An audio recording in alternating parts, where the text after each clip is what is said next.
Dans un monde où l'innovation et l'exécution sont les moteurs du succès, bienvenue dans Marketer Moment. Je suis Guillaume Rostand, je vis le marketing chaque jour en tant que CMO et mentor de start-up. Je me passionne pour ce domaine et ses acteurs. Dans Marketer Moment, notre ambition est non seulement de donner la parole à des professionnels de cette discipline, mais surtout de les inviter à nous raconter leur succès, un canal qu'ils maîtrisent, une campagne particulièrement réussie, des techniques et des sujets spécifiques dont ils sont les experts. Pas de fioritures, du concret, au travers d'entretiens intenses dans lesquels les best practices, les échecs constructifs et les visions pour l'avenir du marketing sont discutés sans filtre. C'est une immersion dans la réalité d'un marketeur au sommet de son art. Marketer Moment est le podcast pour apprendre, être inspiré et peut-être même défier votre propre approche du marketing. Je suis Naufal Lakzali, j'aborde le marketing depuis plus de 10 ans en tant que growth marketer et aujourd'hui en tant que fondateur de la plateforme de marketers Matierd. Je serai votre complice sur ce voyage au cœur de l'excellence du marketing et je vous souhaite une bonne écoute. Bonjour à tous, bienvenue dans ce nouvel épisode de Marketer Moment. Je suis ravi de recevoir Sonia Waxel pour qu'on parle d'un sujet assez exotique, qui semblera un peu exotique, c'est comment on crée de la love brand dans l'univers du SaaS et du logiciel. Salut Sonia. Salut, hello Guillaume. Je suis très contente moi aussi d'être là pour parler de mon sujet passion. En plus, tu viens de le qualifier de exotique. J'adore l'exotisme. Et juste pour la petite précision, on va parler du SaaS en B2B. On ne va pas se parler de Spotify, on sait comment ils savent créer de l'attachement. On va se parler de ça en B2B. Donc j'ai hâte. Exactement. Et alors, avant de passer à la présentation, je pense que le contexte, c'est de dire que la notion de branding est quelque chose qu'on attache plutôt à du B2C, plutôt à quelque chose qui crée de l'attractivité, qui crée dans des univers de marques tels qu'on peut les imaginer presque un peu sexy, attractives. Donc, une imagerie qu'on n'associe pas forcément au logiciel SaaS, au logiciel métier. Or, il y a des ponts à créer entre les deux pour précisément créer cette même relation à la marque, même si on ne parle pas de Spotify ou de voitures ou de crème ou de marques agroalimentaires qui sont obligés d'aller chercher des univers différents pour attirer des clients. Donc, ça va être super intéressant parce que, quand je dis exotique, ça va être surtout assez original comme approche, parce que ton approche est assez originale de la chose. Mais avant de rentrer dans le détail, est-ce que tu peux te présenter, Sonia ? Eh bien, je vais le faire. Donc, Sonia, on s'est connus, Guillaume, parce qu'on évolue un peu dans le même écosystème. Cet écosystème, c'est celui du digital, du marketing, du e-commerce. Donc, toi, tu es sur le devant de la scène par rapport à Liligo, donc plutôt une marque B2C. Et donc, moi, ça fait un peu plus de 20 ans que je bosse, dont quasiment 15 années dans ce monde du logiciel. Je ne vais pas dire le monde du SaaS, et je pourrais revenir dessus un petit peu après, mais à l'époque, le SaaS n'existait pas encore. On creusera ça. Et donc, sur mes années logicielles, j'ai travaillé notamment chez Neolan, puis Adobe, puisqu'on s'était fait racheter à l'époque. Ensuite, chez Content Square pendant 6 ans, donc 6 ans. Plus récemment, chez Batch. Et maintenant, je suis moi-même un SaaS pour Sonia as a Service. Et j'accompagne 3 entreprises qui toutes travaillent autour d'un sujet connexe qui est l'engagement client, la fidélisation. Parce que c'est le sujet sur lequel, c'est le matériau que j'aime travailler depuis plusieurs années. Et donc, je les accompagne sur des stratégies de construction d'une marque. Et ça passe beaucoup par la création d'ambassadeurs et plus largement sur de la relation client. On peut revenir à des termes très simples et assez basiques que tout le monde comprend. Et sinon, d'un point de vue plus perso, j'habite entre Paris et Marseille. Je suis assez fan de voyage et ma passion, plus globalement, c'est les gens. Ouais. C'est d'ailleurs probablement celle qui nous réunit et on ne racontera pas toutes les soirées qu'on a pu vivre ensemble mais qui ne faisaient que conforter ce que tu viens de dire. Donc, le use case, ça va être autour de Neolan. Ce qui est intéressant on va parler directement de SaaS versus le logiciel un peu à l'ancienne. Pour ceux qui ne sont pas comme nous, comment on va dire, des vétérans de ce monde-là, il y a quand même le sujet, c'est quand même de se rappeler qu'à l'époque, Neolan, qui était l'un des premiers logiciels de relations clients, CRM, emailing au sens très large, a vraiment ouvert un peu le bal de logiciels auxquels aujourd'hui on est très habitué. Mais quand toi, tu commences chez Neolan et quelques années. Quelle est la perception qu'on a ou comment tu y es arrivé? Et puis, c'était quoi à l'époque le monde du logiciel qu'aujourd'hui on appelle SaaS? Génial. Alors déjà, comment j'y arrive? Par le biais d'un cabinet. En fait, ça faisait plusieurs années que je travaillais sous format de mission pour différentes entreprises dans des secteurs qui n'ont pas grand-chose à voir, qui étaient la pharma, les telcos, l'industrie, beaucoup l'industrie. Le point commun étant que c'était en B2B et le point commun au-delà de tout ça, qui était que je travaillais autour du client, de la relation client, du commerce. En tout cas, ça, c'est vraiment le fil conducteur. Et j'arrive chez Neolan. Et donc, à l'époque, Neolan, qu'est-ce que c'est? C'est un progiciel. Qu'est-ce que c'est qu'un progiciel? Donc, c'est un logiciel professionnel donc qui s'adresse à des entreprises. Donc, comme tu l'as dit, un outil de marketing automation, donc une plateforme qui est faite pour les marques afin qu'elles puissent communiquer de façon agile, performante auprès de leurs clients. Donc, clients qui sont, eux, des personnes, des consommateurs. Et donc, à cette époque-là, on ne vend pas de souscription, donc il n'y a pas d'abonnement. On est vraiment sur un modèle où les clients achètent une licence. Et en fait, c'est une licence avec des droits de licence. Donc, une licence, ils l'acquièrent pour 99 ans. Ils ont des droits d'opérer cette licence pour 99 ans. Et la partie qu'on va appeler variable sur ce produit, c'est à la fois la maintenance, donc qui représente un pourcentage du logiciel en question, et évidemment toute la partie service qu'on va pouvoir délivrer à côté. Donc là, on se parle évidemment d'humain. Voilà à quoi ressemble Neolan en 2010, pour être précis. En 2010. Et donc, à l'époque, Neolan, c'était donc on connaît le nom, c'était un logiciel qui faisait l'ensemble de la relation client pour principalement, alors c'était pas que pour des e-commerçants et des pure players, c'était globalement la gestion de la relation client à l'époque très emailing, alors qu'aujourd'hui c'est beaucoup plus multicanalisé. C'est bien ça, c'est-à-dire que vous travaillez pour des gros retailers, c'était des grosses installations pour générer la relation avec les clients. Beaucoup d'emailing ou je me trompe? Alors, beaucoup d'emailing, mais pas que. Alors, oui, je peux te dire que tous nos clients envoyaient des emails, mais la plupart d'entre eux envoyaient aussi des SMS, du courrier papier. Je ne sais pas si tu es prêt, mais ils envoyaient aussi, pour certains, des fax à travers Neolan.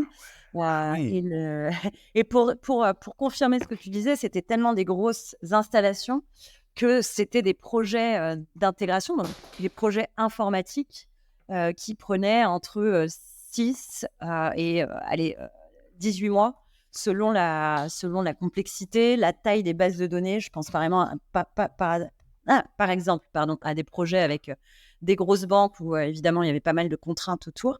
Mais oui, nos clients un peu tête de gondole, si je peux les appeler comme ça à l'époque, c'était Fnac, Sephora, Yves Rocher, L'Oréal. Donc c'était vraiment des entreprises qui elles-mêmes, d'un point de vue relation client, étaient très avancées et avaient déjà des scénarios assez sophistiqués à dérouler auprès de leurs clients. Et nous, on leur fournissait la plateforme qui, je ne sais pas si tu connaissais un peu Neolan à l'époque, mais voilà comment on qualifiait Neolan, c'était la Rolls.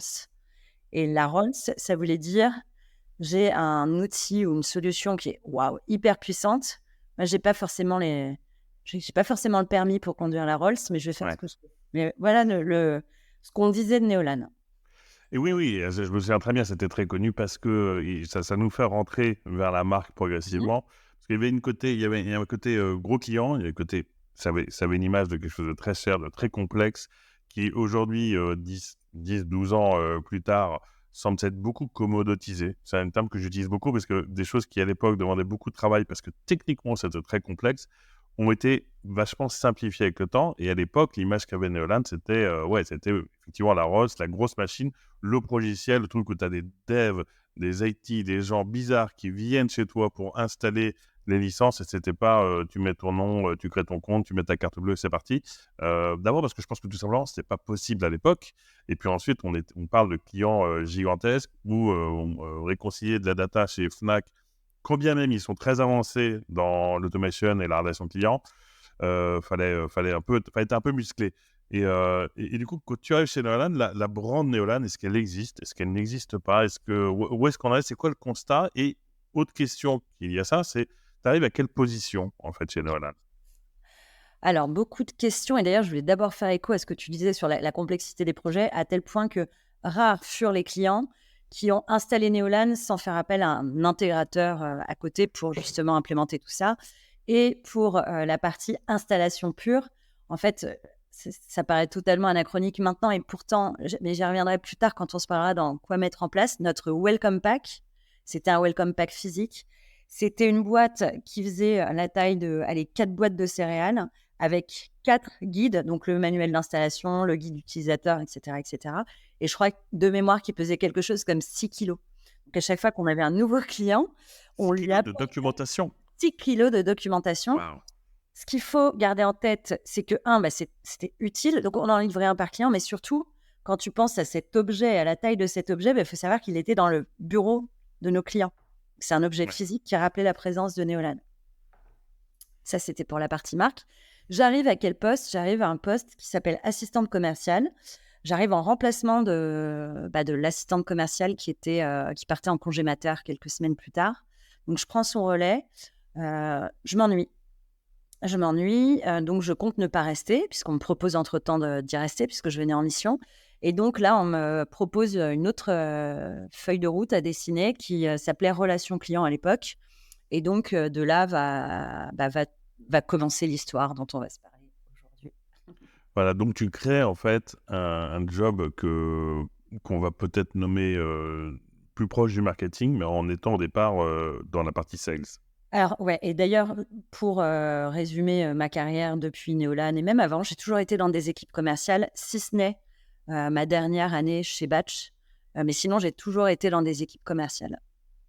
À faire un métier commercial, mais avec quand même tous les atouts et les leviers fondamentalement du marketing, qui était de créer, de créer c'est vrai que c'est intéressant. Est-ce que c'est l'apanage de la vente, de département en vente, de garder et de leverager les relations avec les clients existants pour aller en chercher fondamentalement de nouveaux, pour rallonger la LTV des clients existants et aller en chercher de nouveaux? Est-ce que c'est sales, est-ce que c'est marketing, ou est-ce que c'est du SaaS, c'est-à-dire Sony as a Service, c'est-à-dire une position qui est plus liée à l'individu qui sait jongler entre les sujets, plutôt qu'à une position hiérarchique donnée dans un organigramme?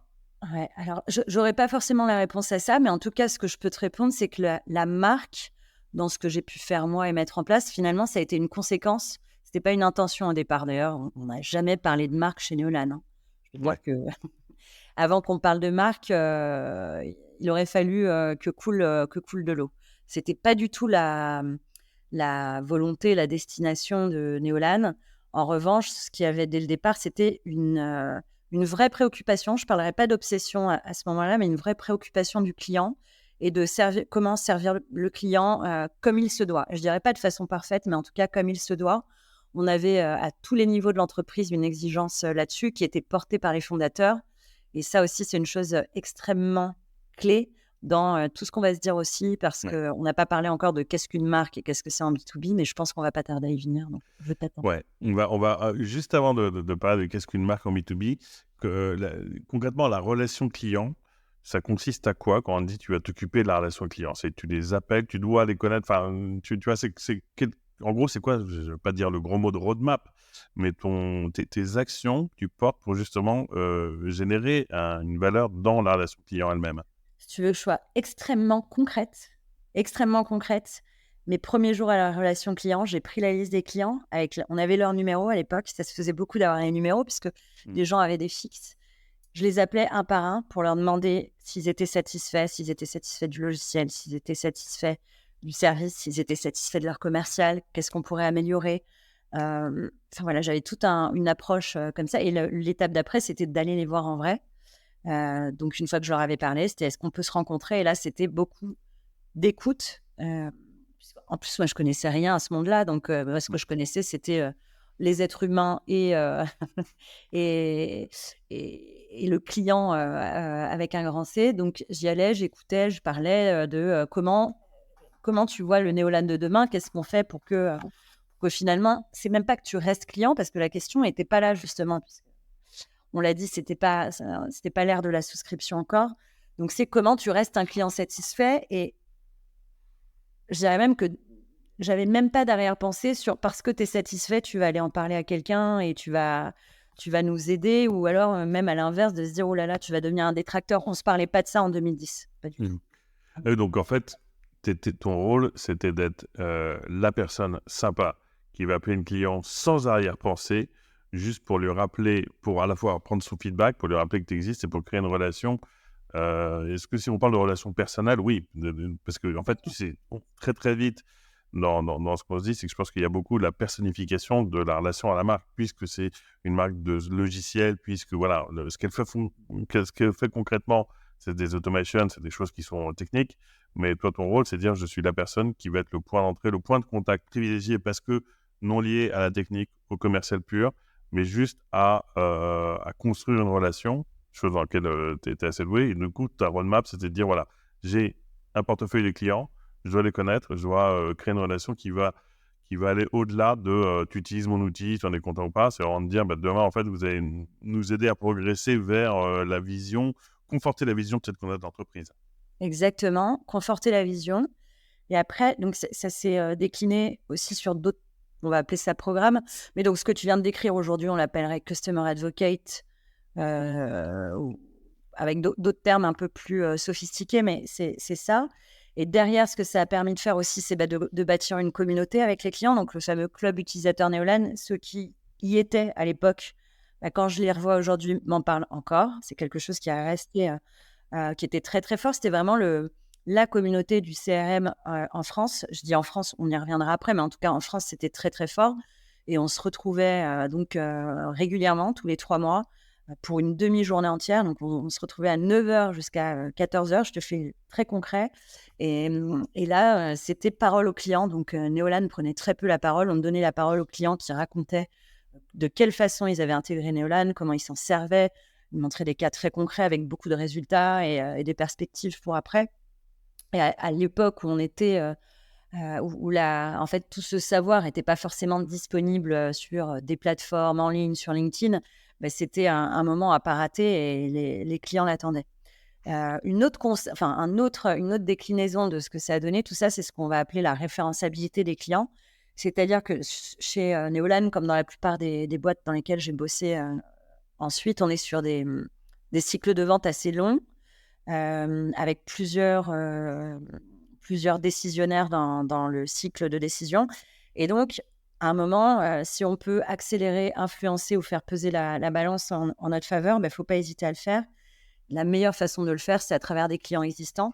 Et donc, ça, c'était devenu un automatisme chez Neolan, c'est-à-dire qu'à un moment de cycle de vente, quand on sentait que le client était convaincu mais hésitait avec des concurrents, bah, on lui proposait systématiquement un call de ref. Et là, donc, ce qu'on faisait, c'est qu'on le mettait face à un client existant, mais sans nous dans la salle. Et donc, Ah, évidemment, d'accord. pour faire ça, ça nécessite avant d'avoir justement construit cette relation pour se dire, si je mets mon client et mon prospect dans une salle ensemble, je suis en totale confiance, je suis sereine, ça va bien se passer. D'autant que c'est audacieux parce que, et ça, je pense que c'est un point clé, c'est qu'ils ne se parlent pas dans ton dos, mais que tu organises une rencontre à laquelle tu n'assistes pas pour pas influencer.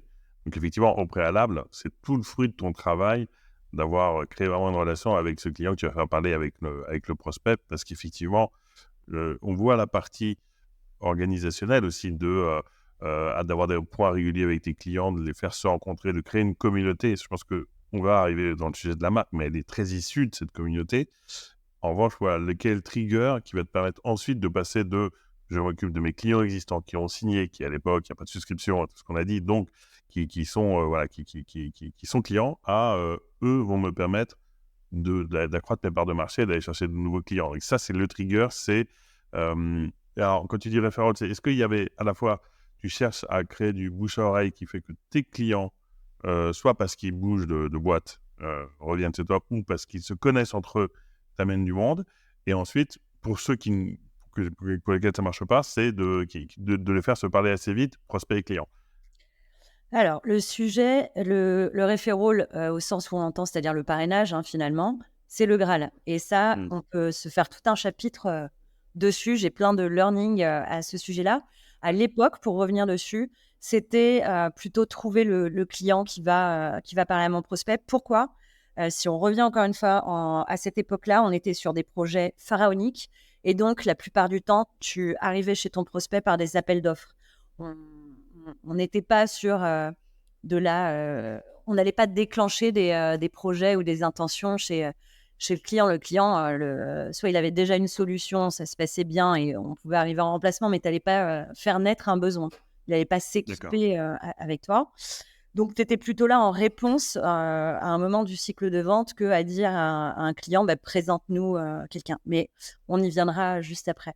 Un autre use case très intéressant, c'est donc Neolan, on était une entreprise française, on s'est développé à l'international assez tôt dans l'histoire. Et à l'international, si on veut se parler de marque, encore une fois, on était un peu personne. Et qui est-ce qui fait foi dans les contrées où nous sommes allés? C'est les analystes. Donc Gartner, Forrester, pour ne citer qu'eux. Et donc, chose très importante, chaque année, ils produisent des rapports et des charts, enfin des quadrants ou des waves, dans lesquels ils vont classer les entreprises qui sont soit les champions de la catégorie, soit les derniers arrivés, ceux qui innovent ou ceux qui sont plutôt en perte de vitesse. Et donc, c'est très, très, très, très important de bien savoir leur parler. Mais en fait, bien savoir leur parler, tu ne seras jamais le meilleur média pour le faire. Et donc, ça aussi, c'était important de toute l'année avoir une relation de proximité avec les clients pour ensuite donner la parole à ses clients auprès des analystes. Parce que les clients allaient jusqu'à faire des démos du produit, à expliquer la valeur, à aller démontrer le ROI à ces analystes-là qui, derrière, eux, en tiraient leurs propres conclusions. Donc là, pareil, il faut vraiment avoir confiance dans le client à qui je vais demander. En plus, la plupart du temps, il fallait quand même aller chercher des refs qui leur parlaient, donc des marques elles-mêmes très puissantes à un niveau international. Et donc ça aussi, c'était assez stratégique dans ce qu'on a mis en place chez Nolan. Pour pénétrer des marchés étrangers, donc c'est Gartner qui existe toujours, Forrester, ça a été, et c'est encore vraiment une porte d'entrée géniale. Aussi, toujours un peu pour la question de référent, parce que ta solution est apportée par un gros retailer, un gros client, et pas par toi qui dit à Gartner, ouais, est-ce que tu voudrais pas parler de moi, parce que ça ne se passe pas comme ça. Tu peux pas influencer, toi, ce qu'ils vont mettre tu peux très indirectement influencer ce qu'ils vont mettre dans leurs études. Et ça, c'est un super learning, parce qu'effectivement, international, maintenant, peut-être que ça a un peu changé, mais ça revient à faire du PR indirect via tes clients. Exactement. Et d'ailleurs, dans les grosses boîtes de SaaS américaines, tu as des équipes dédiées aux Press and Analyst Relations parce que c'est vraiment un moment clé, une zone assez clé sur ces marchés-là, que tu y ailles ou que tu y sois né. Alors, maintenant, on va parler de la marque B2B. Donc, comment tu définis les principes d'une marque B2B appliquée au monde du logiciel, du SaaS, de ce qu'on veut, mais une marque B2B par rapport à une marque B2C? Alors, déjà, je pense que dans le fond, le fond du truc, je pense que c'est la même chose. C'est-à-dire que c'est ta marque, c'est ton super pouvoir. C'est le réflexe que va déclencher le nom de ta marque, le nom de ta boîte, si tu l'évoques avec des personnes qui sont évidemment un peu initiées. C'est ta personnalité. Et d'ailleurs, quand tu parles, on évolue dans un écosystème, toi et moi, on le sait, on est dans le même. Si je te cite le nom d'une boîte de SaaS, il y a de fortes chances que tu me dises « Ah ouais, eux », tu vas certainement dire « eux ». Eux, je les kiffe, ils sont méga pros, en plus, ils sont super sympas. À l'inverse, il y en a où tu vas me dire « Ouais, eux, leurs sales, c'est des sharks, je peux pas les voir, je leur réponds plus. » Ou eux, ah ouais, super innovant. Ou à l'inverse, ils se sont fait. Donc, ta marque, c'est ce que va déclencher son nom dès que je l'évoque. Donc, finalement, en B2C, on va parler d'émotion, d'affection, d'attachement. Je ne vois pas beaucoup de différence avec le B2B, sauf qu'on n'ose pas employer ces mots. Mais au final, on se parle de la même chose. Et je dirais qu'en plus, en B2B, tu peux aller encore plus loin parce que dans cette relation client-prestataire, mais justement client SaaS, en fait, tu connais les gens qu'il y a derrière. Tu vois, alors que les marques en B2C, tu peux adorer manger des gâteaux ou consommer tel parfum, tu ne sauras jamais qui est derrière, ou en de très rares occasions. Là où, à l'inverse, en SaaS, tu parles à ces gens-là. Donc, rarement, tu vas te tromper sur la marque. En tout cas, sur la marque telle que toi, tu l'aperçois. En revanche, là où il peut y avoir une espèce de disconnect, de dichotomie, c'est si l'entreprise revendique une marque qui ne correspond pas du tout à ses valeurs, sa culture, ses people, au fond. Parce que ceux qui vont véhiculer ta marque, c'est tes personnes sur le terrain, donc tes commerciaux, tes Customer Success Managers, ton support. Et donc, voilà, ta marque, elle va être portée en priorité, en front line par les Par des personnes. gens et non pas par un ensemble, un ensemble qui est plus du média d'ailleurs quand tu parles en B2C. Mais ce que je retiens, c'est que tu dis une marque B2B, B2C, ça reste une marque. Ça reste un peu un feeling, une impression.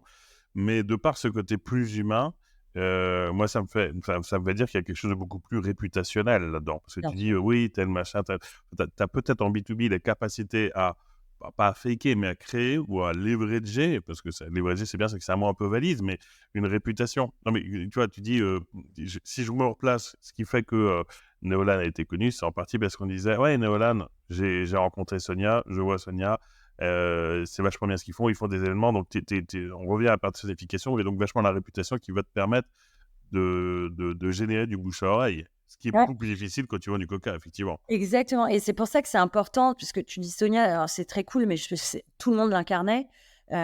C'est très important que ce soit porté par des fondateurs ou un dirigeant pour que les personnes qui sont recrutées dans l'entreprise aient soit cette même approche, soit capables de l'incarner par la suite. Parce que tu pouvais demander à n'importe qui Neolan dans le monde, et je pense que 90% des clients ne me connaissaient pas. C'était « Ah oui, Neolan, ils sont super pros, leur produit, il est dingue, ils ont un super support ». Enfin, les signaux de part et d'autre étaient sensiblement les mêmes, parce que tout le monde était inondé et portait la même culture. Ouais. Et donc Mais la tu marque. peux décorréler ça des fonctionnalités même de l'outil? Parce que Ouais, alors, pour moi, tu vois. j'adore cette question. J'adore cette question parce que après Neolan/Adobe, donc comme je le disais, je suis allée chez Content Square et très souvent, on me demandait: «Mais qu'est-ce que c'est ton métier ?» Parce qu'on m'appelait parfois Chief Kif Officer, parfois, celle qui va au restaurant avec les clients. Enfin, tu vois, tu peux le dire de plein de manières.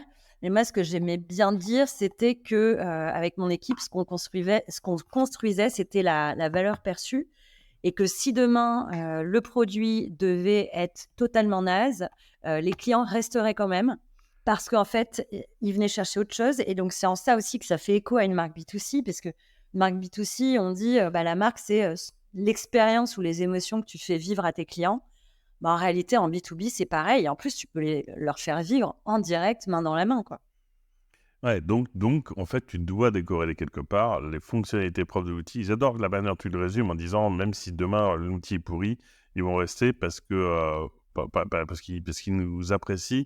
Ouais, Alors, vraiment, je pense qu'au bout de quelques mois, si vraiment c'est pourri, bien sûr, bien sûr. c'est pas le cas de Content Square, mais et ça, c'est justement là-dessus qu'on arrive sur la partie Love Brand, c'est que tu déconnectes la fonctionnalité de l'impression que tu donnes, qui a un mix entre ta réputation, ta présence, et l'attachement, il se crée aux personnes qui construisent la marque, en plus de ce que l'outil que tu commercialises permet de réaliser, évidemment. Et d'ailleurs, ce qui veut dire que demain, si tu rachètes ton concurrent qui a une plateforme qui fait 8 fois plus que ce que toi-même tu fais et qui sort du scope, ta marque, elle va rester, puisque finalement, les gens sont là. Et les fonctionnalités, bon, c'est pas que c'est secondaire, mais on part du principe que ton outil, de toute façon, est utile, et que sur le marché, tu passes d'un outil à l'autre qui est concurrent. Ça, c'est pas différenciant à tel point que tu vas remettre en question tous les 6 mois le produit. Alors que si demain, je peux te citer des exemples, hein, par exemple, de signaux qu'on a déjà remontés, alors dans d'autres contextes, ah ouais, votre service, ça a vachement baissé en qualité, ou ah ouais, là, j'ai vu, vous avez recruté des commerciaux, on voit d'où ils viennent, parce que là, tu es en train de détériorer ce que tu avais construit, et potentiellement, tu as un risque que tes clients partent pour ces raisons-là, alors que ton produit il continue à avancer, à rester innovant, à rester même le leader. Mais en fait, au quotidien, toi, tes clients, tu as envie qu'on t'écoute, qu'on t'emmène, et que ça se Ouais. passe bien. Mais ça, c'est amusant parce que évidemment, c'est quelque chose que tu peux pas vendre dans un pitch commercial. Dans la première slide, c'est pas de dire venez chez Content Square parce qu'on est sympa. Et de fait, pour être dans ce monde-là depuis un paquet de temps, c'est vrai que ça fait partie des boîtes on se rendait bien compte, il y en a plein d'autres qu'on ne citera pas, mais on se rendait bien compte qu'il y avait un truc particulier chez les gens. Et alors tu vois, là ça va relier, on va essayer de relier avec la partie technique, c'est que Content Square, c'est de la data, c'est du testing multi-device, c'est quelque chose assez... L'analytics, si on veut faire simple, c'est voilà. analytics. C'est de l'analytics vraiment très costaud avec de l'implémentation. Donc, qui est un sujet qui est pas, qui porte pas en soi beaucoup de trucs très exotiques. On revient sur le terme exotique. Donc, c'est vraiment les gens qui vont faire en sorte que ce sujet, vous allez le transformer en quelque chose quasiment, je dirais, d'excitant. Il y a la promesse de dire tu vas augmenter ton conversion rate. Je te la fais très courte. Mais il y a la manière dont tu vas approcher ce sujet-là. Et je me souviens des pitchs que j'avais, c'était qu'il y avait d'abord des très bons sales et que c'était très illustré. Parce qu'en fait, de dire analytics, si je te balance des tableaux de chiffres, tu te dis oh là. Mais il y avait aussi cette partie, et je pense que c'est là-dedans que tu faisais infuser, de dire non, mais c'est de l'analytics, mais l'analytics, c'est cool. L'analytics, c'est, tu vois, t'as envie, je veux t'emmener dans un monde qui t'ennuie un petit peu quand tu es directeur marketing. Parce que tu veux, c'est rêver. Et comment est-ce que tu crées ce pont vers des métiers quand même qui sont fondamentalement techniques en disant non, mais c'est cool, c'est intéressant. Ok. Alors déjà, faut savoir que tu parlais de choses très visuelles. C'est vrai que Content Square, pour une plateforme d'analytics, il y avait toujours un effet waouh, et ce, dès la démo. En fait, dès la démo, on arrivait, c'était une démo sur le site même du client avec ses chiffres. Donc déjà, c'est bien plus excitant que de voir les chiffres d'un environnement de démo un peu froid, ou alors d'autres personnes du marché, ça te parle moins. Mais donc, après ça, ce qu'on a fait, c'est que on était quand même sur un sujet d'éducation, parce que oui, il y avait des solutions d'analytics classiques, mais là, on était sur de la donnée comportementale, donc comprendre les clients. Donc, en fait, il y a toujours ce fil rouge aussi finalement, c'est une solution qui servait à comprendre les clients. Donc, soyons les cordonniers les mieux chaussés et comprenons nos clients. Et ce qu'on a fait, un de mes premiers chantiers chez Content Square, ça a été la co-construction. Je suis arrivée au moment où la boîte basculait on est une agence, on a un produit qu'on utilise pour faire des audits, on va le transformer en plateforme SaaS, donc on va aller recruter des personnes du SaaS. C'est comme ça que j'arrive chez Content Square en sortant de chez Adobe, pour construire une communauté, de la référençabilité et toute la partie les clients prennent la parole pour nous. Et donc, ça commence par construisons le produit avec eux. Et donc, ça passe par des ateliers très concrets où on prend des clients qui sont très stimulés par l'après, l'équipe produit. Et là, on leur dit, nous, on a pensé à ça comme MVP, comment on voulait avancer sur le sujet. On y va. Et donc, derrière, ça voulait dire les garder dans un espèce de flux de consultation. On va sortir les premières fonctionnalités. Vous allez pouvoir les tester avant même les autres. Et donc, ça crée un sentiment d'appartenance sur lequel tu ne reviendras pas après, en fait. Une fois qu'ils peuvent, même dans leur propre écosystème, auprès de leurs collègues, de leurs pairs, de leur network, dire tu vois, ça, j'y étais. En fait, moi, j'y étais. Ça. Est-ce que tu avais un programme, enfin c'est vachement intéressant, tu te dis je prends ce qu'on appelle des bêta-testeurs, mais que tu pousses à un niveau supérieur qui n'est pas juste je te jette un truc et teste-le, est-ce que finalement tu finis par avoir ton équipe, ton programme, nomme-le comme ça, de clients à qui tu vas dans la durée présenter ce que tu fais, garder le lien et ensuite, tu vois, pour ensuite le release au reste des clients, tu avais vraiment ton groupe spécifique, un peu circonscrit ou ça bougeait? Non, ça bougeait parce que l'idée, c'est d'en engager le max. Ouais. Qu'une fois qu'on en avait engagé certains, en fait, on les laissait pas non plus désengager, parce qu'au-delà de ce programme de co-construction et de test, il s'est construit plein d'autres choses. Pour revenir sur les premiers sujets, au bout de 3 mois, je lançais le premier club, donc le Content Square Client Club, donc ce qui a consisté à réunir un maximum de clients pour faire exactement ce que j'avais fait chez Neolan, on ne va pas se mentir, c'est-à-dire réunir les clients, leur faire prendre la parole, les mettre en valeur. Ça, c'est très important. Et puis, derrière, faire en sorte qu'en dehors de nous, ils continuent à se parler. En fait, ils ne se connaissaient pas, c'était un nouveau métier. L'UX, le CRO au sens Conversion Rate Optimization, on était sur des nouveaux usages. Donc, voilà ce qu'on leur apporte, tu vois, au-delà du produit. C'est-à-dire que tu sors même de Content Square, c'est leur dire, moi, je suis le enabler de même ton réseau propre à toi. Même en dehors de ton entreprise, je vais te présenter des gens avec qui tu vas probablement évoluer sur le marché. Potentiellement, c'est là que tu vas trouver aussi ton prochain job. Et à l'inverse, en tant que top manager, ben, là, tu as un vivier de ressources sur lesquelles tu vas pouvoir jeter un œil pour le futur si tu les trouves particulièrement brillantes. Ouais. Ça, Et c'est donc, très, très, très important. ça, c'est le truc. Je pense que c'est le cœur du truc, c'est qu'effectivement, tu apportes autre chose. Tu apportes autre chose. On a décorrélé le produit du sentiment d'appartenance à la marque, mais surtout que je ne vais pas parler d'intimité. Il y a quasiment cette relation-là où en fait, il dit, mais je vais t'apporter plus en te présentant les gens. Et ce qui est intéressant, c'est que moi, beaucoup de fois, on m'a dit, ah, on a fait un groupe Slack, c'est sympa. Et puis les groupes, tu t'es invité dans les Slack Ouais, et ouais. il se passe rien parce que il y a quand même, il y a ce truc vraiment physique de dire, non, mais il y a des rendez-vous physiques et puis tu vas voir 2-3 fois le même CMO d'une marque, concurrente ou pas, la même personne, et puis après, voilà, la nature humaine reprend ses droits, et puis tu vas devenir pote. Et finalement, en devenant pote, tu te souviendras que c'est à cet event Content Square ou un ou deux que vous étiez rencontrés. Et dans ces cas-là, il y a un lien un peu indéfectible qu'un Slack random ne remplacera jamais.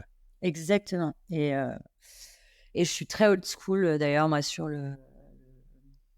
les la façon dont on interagit. Je pense qu'on se rejoint bien là-dessus. C'est, le meeting physique, le déjeuner, le café, on se serre la main, on se voit en vrai, quoi. Je fais, dans ma vie, très peu de visio et pareil, si, il faut se dire quelque chose, ben, on peut s'appeler. Le téléphone, on s'en sert très peu pour appeler, mais finalement, si on revient à un usage basique, appelons les gens. Et donc ça aussi, c'est hyper différenciant. Ça l'est encore plus maintenant, où c'est devenu un usage, complètement OK de se dire, un commercial, même pour un premier meeting, ne va pas se déplacer, tu vois? Ouais.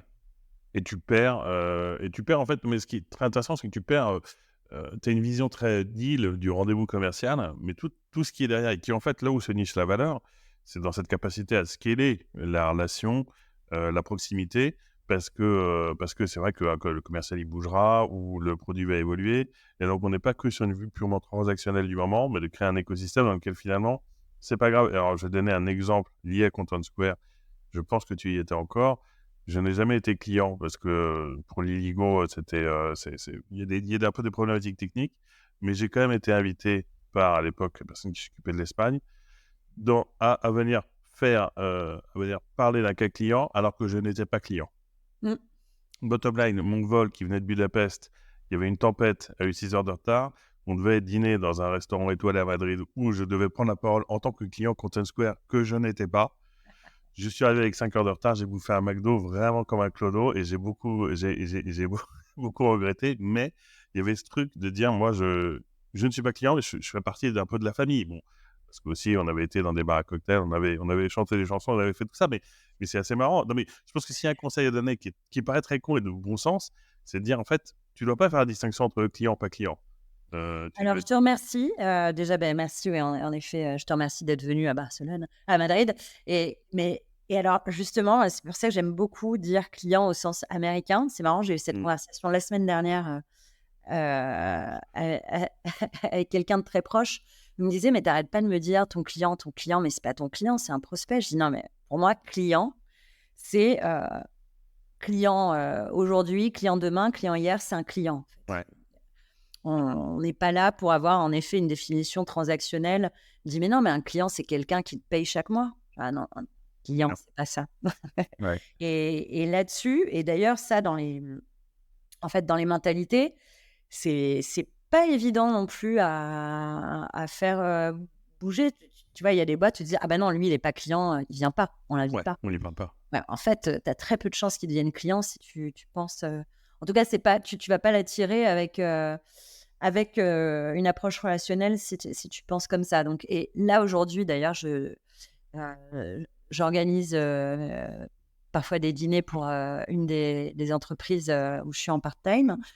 Et sur le premier dîner qu'on a organisé, je lui ai dit: «Bah, je te préviens, il y a 2 personnes qui vont venir qui sont sorties des boîtes dans lesquelles elles sont même pas en poste aujourd'hui, mais un jour elles seront quelque part et probablement que, elles seront clientes». Et notamment parce que au moment où plus personne les invitait, plus personne leur parlait parce que sur leur LinkedIn, il y avait, open to work. Ouais, J'exagère, bien sûr, personne ne fait ça en réalité. Hem, mais en fait, toi, tu les auras reçus à ta table. En plus, tu leur auras permis de continuer à entretenir leur network avec leurs pairs qui sont d'autres CMO. Donc, ce genre de considération, non merci. Ouais, mais je pense que c'est assez clé, notamment parce que c'est notamment dans la vision, maintenant si on parle vraiment du SaaS, on a une vision SDR, BDR, tous ces noms qui se sont mis en place d'un truc très précisé, qui peut effectivement, qui ne peut marcher pour des petits ARPU, c'est-à-dire des petits paniers, parce que tu peux pas être pote avec la terre entière quand tu as un logiciel avec à 20 € par mois, mais qui en revanche, dès que tu viens dans l'enterprise, doit prendre une composante beaucoup plus large. Et alors, justement, pour finir là-dessus, c'est aujourd'hui ce que tu fais pour 3 marques, c'est-à-dire que tu arrives avec en fait ta méthodologie qui est nourrie beaucoup de bon sens et d'expérience, de dire devenez ces gens chez qui on a envie d'être invité plus que d'être client quasiment. Ouais, alors, c'est chez qui on a envie d'être invité et c'est qu'on a envie d'aider dans leur croissance. En fait, c'est vraiment ça le sentiment qui est génial de faire naître chez les clients en question. Et d'ailleurs, qu'ils soient clients au sens transactionnel ou non, c'est de faire en sorte que les personnes soient tellement attachées à l'entreprise, donc à l'équipe, hein, finalement, c'est ça, tellement attachées à l'équipe de la boîte que demain, si tu ouvres un nouveau marché ou si tu veux aller chercher une nouvelle marque et que eux connaissent, en fait, ils vont le faire de bon cœur, voire même spontanément. Et d'ailleurs, si tu veux qu'on se parle un peu de cette partie-là, justement, qui va toucher au referral, quand j'étais chez Content Square et même depuis, j'ai essayé de craquer ce truc de comment tu automatises ou tu systématises le parrainage. Donc, de dire, j'ai un programme très clair, très lisible, où mes clients vont se dire, ah bah si je fais une reco, je vais avoir un reward au bout, ou alors que un reward qui soit, on peut tout imaginer, d'ailleurs j'ai testé plein de trucs, qui soit un discount sur l'année suivante, des heures de service, un audit gratuit, un atelier offert. Donc ça, on est sur des cadeaux qui sont purement business et liés à ma société, mais aussi on peut imaginer, non, en fait, on m'offre un dîner avec toute mon équipe, un atelier de cuisine, un escape game. J'en ai testé pas mal. Ouais. Ce qui marche, c'est lâcher prise. En réalité, quand tu es sur des tailles de deals avec des enjeux aussi forts et que de toute façon, tu parles à une certaine tranche de métier qui évolue dans un écosystème, en fait, il faut accepter de faire confiance et de se dire que si ça se passe bien, quand demain on va venir les voir pour dire tiens, tu utilises plateforme, ouais, et c'est génial. Ou même que eux, de façon proactive, parce que soit on le sait, c'est des experts, parce qu'ils ont parlé de toi sur des confs, ou parce qu'ils vont te recommander spontanément. Et en réalité, il n'y a que ça qui fonctionne bien. Et je dirais que aller le faire différemment, c'est aller créer de la friction là où normalement ça marche. Ouais. Et en fait, le referral qui est le gros sujet, parce que je ferai une toute petite assise sur quelques boîtes dont je suis actionnaire et qui lancent des programmes d'apporteurs d'affaires qui, à mon sens, ne marchent pas parce que c'est un peu trop froid. C'est que il n'y a pas de... C'est les meilleurs clients parce que le CAC est quasiment à zéro. Ils signent très vite parce qu'ils sont persuadés par d'autres personnes que par toi. En revanche, tu ne peux pas le scaler, c'est que tu ne peux pas avoir demain 150 clients. Donc, je pense que ce truc-là, c'est probablement l'une des nombreuses à se dire on va trouver un toolkit, une recette magique. Il y a peut-être un effet cumulé qui fait qu'à force de connaître les gens, tu as certains systématismes peut-être plus liés à ton business que tu ne peux pas forcément rendre réplicable partout parce que tu ne parles pas même type de boîte ou je ne sais quoi. Mais en revanche, tu es quand même condamné à faire peu de volume avec ça, mais du volume super quali, quoi. Parce que est-ce que c'est parce que tu es en train de dire en fait, on teste des process, des machineries, de l'outillage pour faire un truc qui ne pourra jamais être remplacé finalement l'interaction humaine, donc limité, inscalable, mais extrêmement porteur de valeur.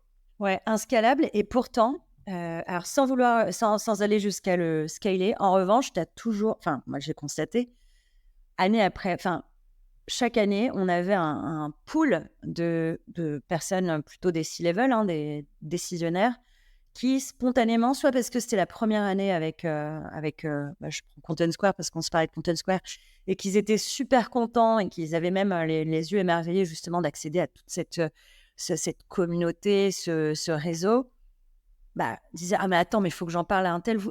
Tiens, un tel, ils sont clients chez vous? Liligo, ils sont clients chez vous? Non, mais attends, laisse-moi, je te fais un mail d'intro». Et là, c'était magique Ouais. parce qu'ils avaient une espèce d'accélération comme ça où je vais t'en présenter 5 d'un coup. Donc, de toute façon, quand on est sur de la vente à ce niveau-là, avec des paniers de cette taille-là, tu n'as pas une force commerciale extensible à l'infini. Donc, de toute façon, il en rentrait pas beaucoup plus que ce qu'on pouvait gérer en plus du pipe existant. Donc, on était Et, bien.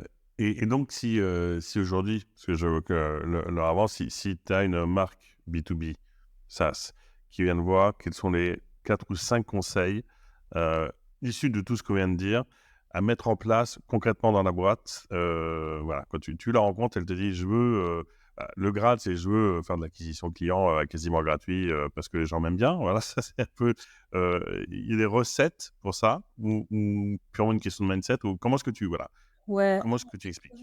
Alors, en tout cas, dans le toolkit un peu basique, ce que je ferai en premier, c'est vraiment de d'avoir des personnes dédiées à faire de l'écoute. Ça paraît très simple. En fait, il y a très peu de gens qui savent le faire. Mmh. Les gens adorent parler, les gens ont peur des blancs, les gens pensent avoir du savoir très, très, très, très à haute valeur à partager, alors qu'en fait, il suffit d'être juste quelqu'un qui écoute beaucoup. Donc, je dis des personnes, mais ça pourrait être une personne qui s'empare de ce sujet-là. Ça dépend de la taille de ta base client. Après, je pense que la partie co-construction qui est liée aussi, parce que tu pourrais avoir cette personne qui prend du feedback, mais bon, c'est bien quand même de lier à ton produit pour que ce soit cohérent et que tu sois capable, une fois que tu as pris, de ne pas juste dire je prends le point et derrière il ne se passe rien. C'est de pouvoir le mapper avec ce qui va sortir dans tes fonctionnalités. Et ça, c'est vachement bien, que ce soit pour les clients qui ont participé, mais derrière de dire voilà comment on l'a construit.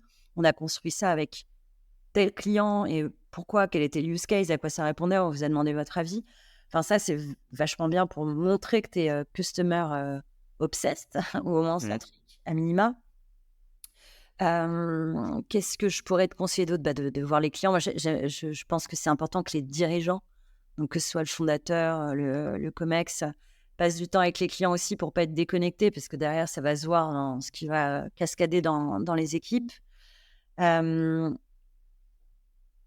De façon plus globale, si on devait mettre un chapeau, c'est que ta marque, ton expérience, il y a pas de grand soir. Donc vraiment, tu vas le construire au quotidien. Tu vas pas te décréter, demain, on va devenir sympa ou demain, un on va avoir une super réputation parce qu'on a lancé une campagne et que, du jour au lendemain, on va renverser la tendance. Dans les outils, pratico-pratiques, les revues aussi. Tu vois, les Mmh. plateformes de review clients, maintenant, on en est, tout comme en B2C, tu consultes les avis et d'autant plus, alors peut-être pas trop dans l'Europe latine, mais à l'étranger, ça reste un des premiers touchpoints que vont avoir tes prospects avec toi. Ils vont aller voir Trustpilot, Gartner, Capterra, G2Crowd, enfin toutes ces plateformes-là. Donc, faut pas être naïf, tes clients vont pas aller spontanément déposer des reviews sur les plateformes. Je pense Ouais. qu'ils ont autre chose à faire.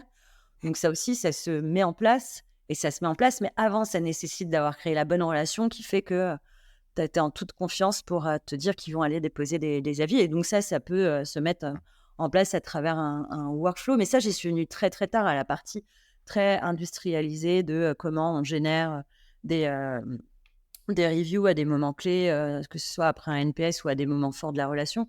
Mais en tout cas, tout ça fait que après, prendre l'habitude de faire parler les clients. Ça, je pense qu'il y a pas de meilleure recette que faire parler les clients, parce que déjà, en parlant, ils vont te dire des choses et le dire aux autres. Et puis, en fait, ça se voit. Quand tu fais parler tes clients, ça se voit. Les autres le voient. Et de toute façon, on en revient à l'écosystème. On se sait, tout le monde le sait. Mmh. Et que si tu es mauvais, ça se saura assez Ouais. rapidement. Génial. Merci Sonia. Je pense qu'il y a beaucoup de choses liées à l'état d'esprit qu'il faut avoir et aux réflexes qui sont à mon avis dans l'écoute client. Enfin, tout ça pour revenir sur savoir bien écouter et savoir en faire quelque chose d'utile dans la durée. Génial. Je te remercie beaucoup pour ton temps et puis, Avec le on se voit plaisir, Guillaume. on Et, se voit à un prochain événement. mais Du bien coup. sûr. Et juste pour finir sur une note très positive, tu disais c'est un sujet exotique, mais je pense que aujourd'hui au moins 4 à 5 fois par semaine. On me contacte pour me demander des choses sur ce sujet-là. Et je vois surtout qu'il y a des équipes dans les boîtes de SaaS qui se créent qui s'appellent Customer Marketing. Ça n'existait pas avant. Tu avais du marketing et tu avais des équipes clients qui étaient très opérationnelles sur l'adoption, le support. Et donc, si on devait parler de tendance et d'optimisme, je pense que c'est quelque chose qui arrive très fortement et va se développer. Donc, on va entendre parler des marques en B2B. Génial. Salut Sonia. À très bientôt. Salut Guillaume et merci encore.